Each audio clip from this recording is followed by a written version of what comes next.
So let's talk about Father Time, the hands of the clock, how time exists. How did it become to exist in the way that we know it today?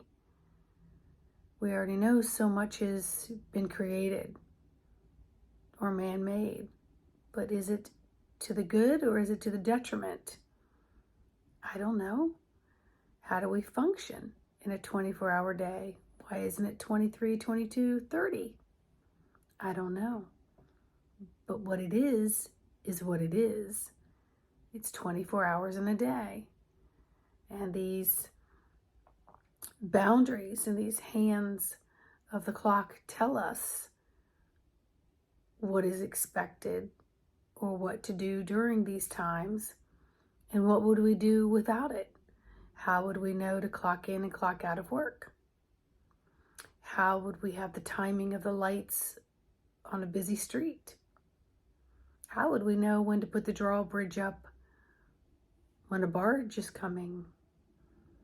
How would we know a lot of things? How would we know our solar return if we didn't have a calendar or a clock to go by?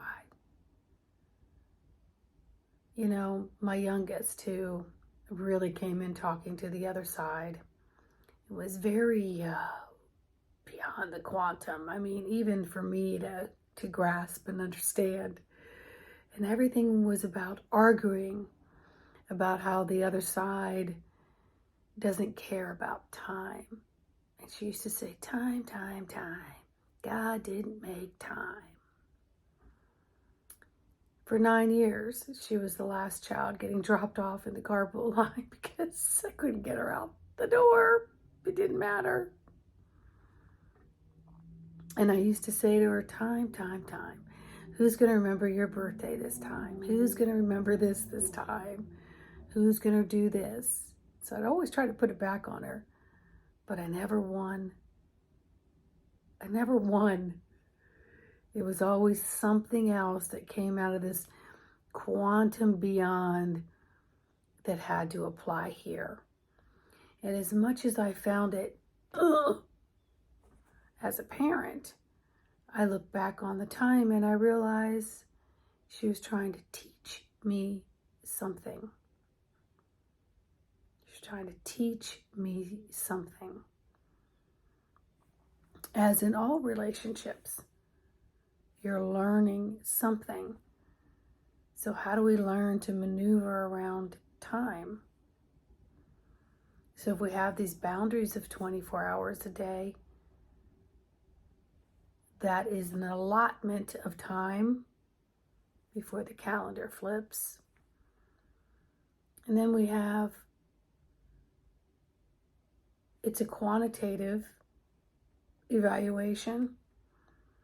And then as time goes on, we look back at time in fragments and phrases and spaces of 6 months, a year, a couple years, whatever it is. And many of us wish we could get back that time. Maybe to redo, maybe to rejoice in more of what was going on at that time. Maybe to go back in time to see, sense, and feel with deeper love and gratitude and be more present in that time frame of something that went on somewhere. Maybe it's to skip over it, do something different, and wish it never happened. But some of that is because we're ignorant to the value of the currency of time. We're ignorant to the value of the currency of time and the moments that we're creating within that time. And so we move forward in time with some guilt, some regret, many wishes of do-over.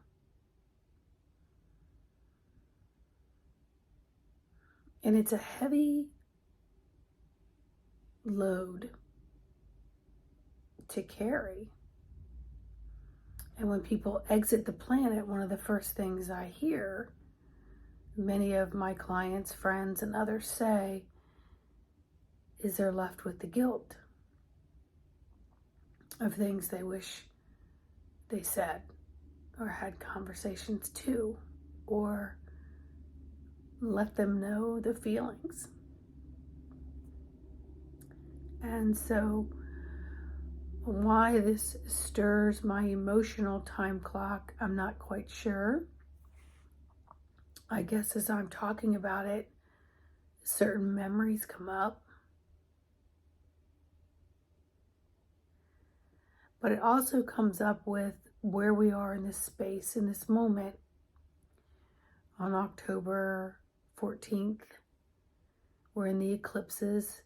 We're letting go of what doesn't serve. We're moving into unknown. We have to kind of resolve and dissolve what doesn't serve, which is why I love my regression sessions for me personally and for being the practitioner for those who come to me. That's why I love when I'm physically present and I do the hands-on healing and I can help to move some of that energy. I can also do that on Zoom with people as well. And many of my clients are on Zoom. And the satisfaction that I get in helping people not be so stuck also helps to unstick me, because we're always learning from each other. So as we may look at a 24-hour period as being constrictive, we also look at it as, it's just another day. I got a do-over tomorrow. Next thing you know, a week, 2 weeks, a month, months, and years go by and we're repeating the same patterns. And so we're at a point and time critical to energetic shifting of consciousness to become more aware of the value time offers. And that it is never too late to have a do-over. It is never too late to go back and apologize. It's never too late to tell somebody how much you deeply care and love and appreciate, even if you don't get along.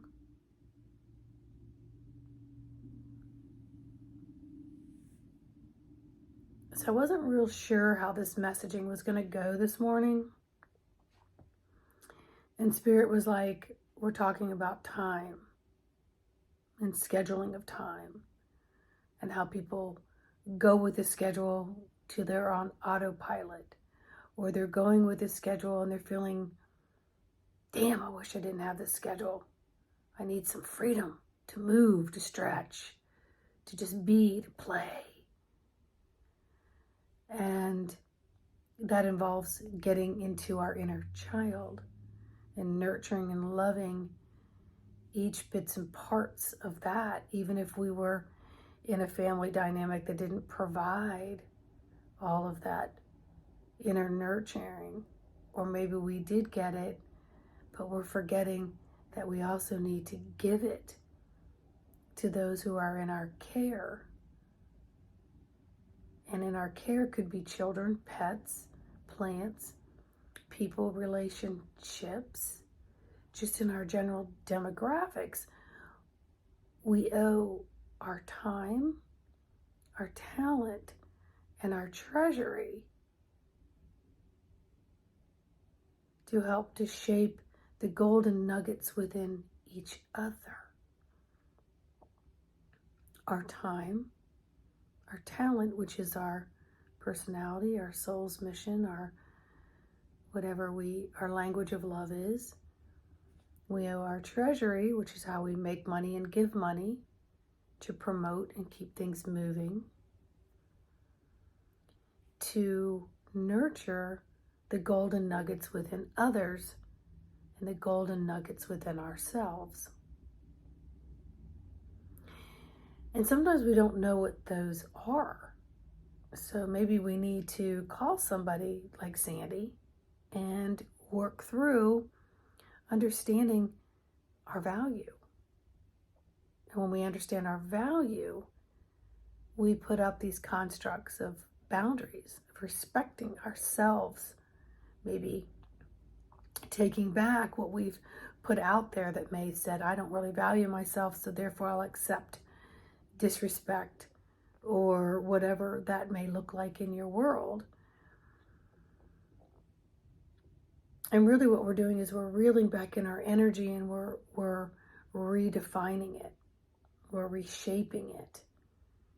We're saying, I'm going to move forward in time from this space of truly loving and appreciating all things around me, no matter what size it is, no matter how many milliseconds it may be. Whatever's come across our plate up until this moment has given us time to learn how to operate through the lessons, good, bad, or indifferent.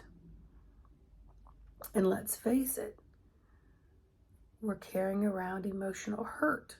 We're carrying around emotional anger that comes from the hurt. We carry around and reminisce our understanding of what might have been a valuable, loving moment. That we look back now and we're like, whoa, maybe that wasn't so loving. Or whatever it is that we may be holding on to. We have an opportunity during this time, energetic changes, the quantum changes, the awakening of consciousness, that there's more to this 24-hour period than we've been aware of. And so we want to take off the blinders and open the curtains and be out in it. But we have to maneuver through time, understanding that we do have the talents to do it through practicing our skill work. And it's through these shadows of self-reflection that we learn the most about ourselves and what needs to be healed, what needs to be worked on. And they become our powers, our super tools, our superpowers.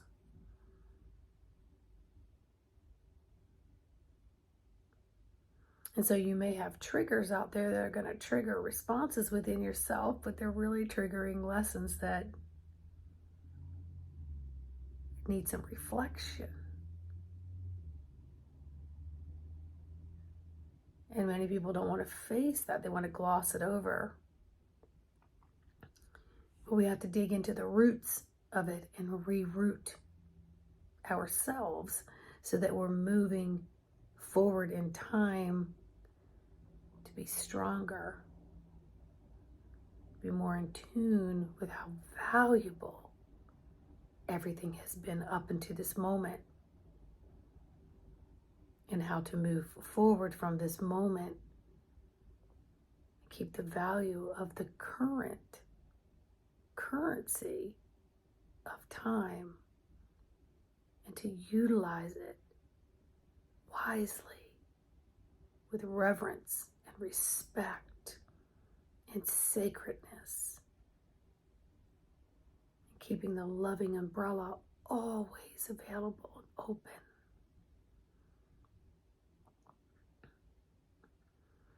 So we're fine-tuning this mechanical instrument called our physical body. We're fine-tuning it so that you can work the different pitches that are provided for you by each organ, each cell. And we're going to find value and respect in that. we're going to guard it, because that is what carries around everything that goes through time in this lifetime.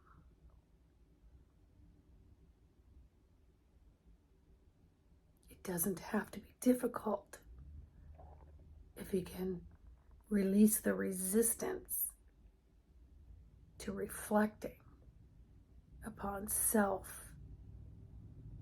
And don't wait till you're old and gray in a rocking chair to wish you had a redo. It first starts with forgiving yourself, whether you intentionally created something or you participated in one way or another. You were there. If you were in the circle of it, you were participating, good, bad, or indifferent. Give love and support to your ancestors, whether they did the best they could do or not. Release them from all things, because it's through them you're here, to help them have a redo by you physically walking through the fire of the dark of yourself.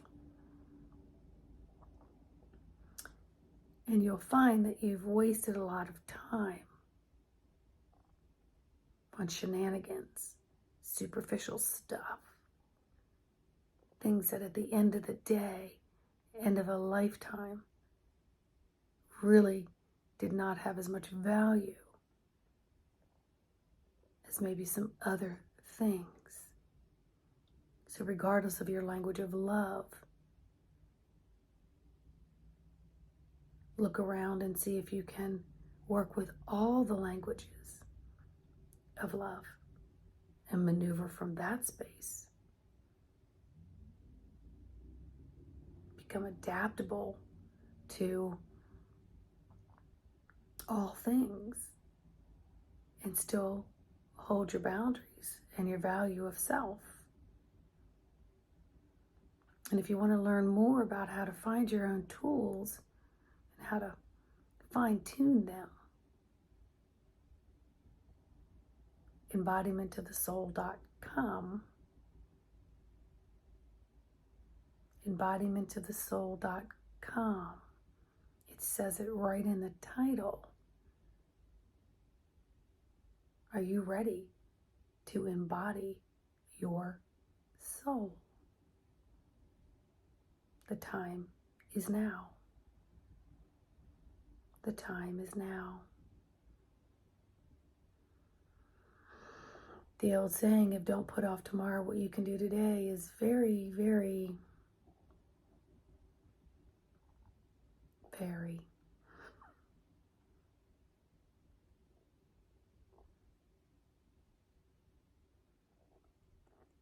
it's never, ever too late to start. Because we're all learning. We're all on this different apparatuses of learning. But we're learning. And you want to make it more playful and enjoyable. Let's get through some of those lessons so you can really truly see the importance of all of them and discard the ones that were not and make room for the new. All right?